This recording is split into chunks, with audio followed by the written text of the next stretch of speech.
एक बार किसी वित्तीय समस्या में फंसकर तेनालीराम ने राजा कृष्णदेव राय से कुछ रुपए उधार लिए थे। समय बीता गया और पैसे वापस करने का समय भी निकट आ गया, परंतु तेनाली के पास पैसे वापस लौटाने का कोई प्रबंध नहीं हो पाया था। सो उसने उधार चुकाने से बचने के लिए एक योजना बनाई।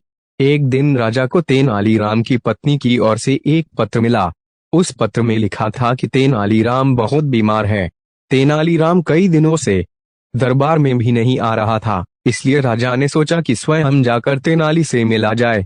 साथ ही राजा को भी संदेह हुआ कि कहीं उधार से बचने के लिए तेनालीराम की कोई योजना तो नहीं है।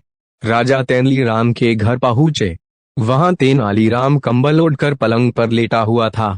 उसकी ऐसी अवस्था देखकर राजा ने उसकी पत्नी से कारण पूछा। वह बोली, महाराज, इनके दिल पर आपके दिए हुए उधार का बोझ है। यही चिंता इन्हें अंदर ही अंदर खाए जा रही है और शायद इसी कारण यह बीमार हो गए। राजा ने तेनाली को सांत्वना दी और कहा, तेनाली, तुम परेशान मत हो। तुम मेरा उधार चुकाने के लिए नहीं बंधे हुए हो।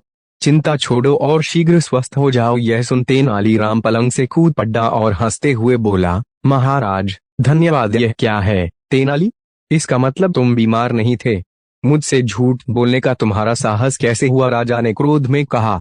नहीं नहीं महाराज, मैंने आपसे झूठ नहीं बोला। मैं उधार के बोझ से बीमार था।